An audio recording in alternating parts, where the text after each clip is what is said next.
We were talking about it pretty much after every day's play, saying that this is as good as it gets in Test cricket. Obviously the crowd was incredible and we felt their support, and that was amazing on the field. But just the type of cricket that was played, I think if you were a fan and you came to day 1, 2 and 4, that would have been probably one of the most exciting cricket games you would have seen. So it was fantastic to be a part of. It definitely ranks up as one of my favourite Test matches, yes. It's a wonderful venue to be playing a cricket at. I think the crowd down here it's amazing. I think when we walked out there this afternoon, defending 208, there's just no better place to play. I think with the crowd cheering us on, that momentum carrying you, and yeah, bowling from the Kelvin Grove end, it's not unfamiliar, but it's a bit out of my territory because I love the other side of the Weinberg end. But yeah, I think there was a little bit of obviously pace from this end. Looked to be squatting a little bit, and I had to obviously use it to my advantage. I'd like to think that we're, not just myself, but that we're a team that are prepared to take risks, to win games of cricket. We expected that first hour to be tough, but we knew if we can get through that, our assessment of the pitch, that it would speed up. And as you saw today, it was very, very hard to bat. And we felt just bowling at the Indians would be harder for them if there was pace and bounce.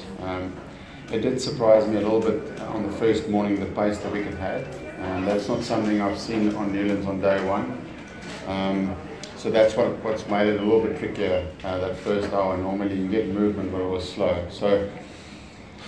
But once again, to give the groundsman credit, we asked for a pitch that had pace and bounce and a little bit of seam movement. And I think that was a great game contest between bat and bowl. So I think India would be the first to say as well that it wasn't a ridiculously sporting wicket.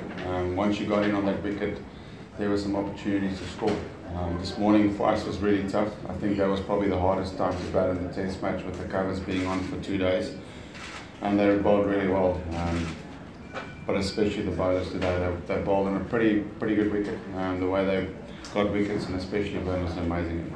Day 1 was definitely a lot faster than we thought it was going to be. I walked out there on day 1 and the spikes went straight in, and I said, I remember actually saying to Fafi, I think it's going to be a touch on the slow side because of the moisture in the wicket. But it surprised all of us. We're obviously a lot harder than what we thought it was obviously supposed to be. But I think it was a good cricketing wicket all in all. I think when you look at the type of score that you defend, 208. Someone has to make the play, and you can't wait for late on in the game, because there might not be a late on in the game. And I knew that I had to bowl overs up front, and obviously had to to put us into a good position. And I think I just wanted to bowl and make a difference in the game. When I saw the names that came over, you almost look at what they will offer in these conditions, and they've got also variety in their attack. They've got guys that will seam the ball around, they've got guys that swing the ball around, and then they've also got a bit of pace. So it's very similar to our attack. So not surprised. We wanted the wicket to be a little bit like that. So we expected the wicket to be a bit more of a bowler-friendly conditions. And you just needed 1 or 2 guys to step up and score some runs. So we did that, fortunately, in the first innings. And I even felt one of myself or AB or Quinton could have pushed through and get a 80 plus to put an even bigger total. But we know that the Indian team's they've got very good seamers.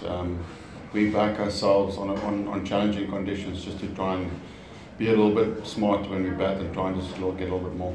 Yeah, I think pace and bounce is something that you look for in South Africa. There was movement in this Test match, and obviously overhead conditions and moisture did play a role. When we go to Pretoria, we'll hopefully get the same in Joburg. Those are renowned for wickets that are a little bit quicker, so hopefully we can get the same there.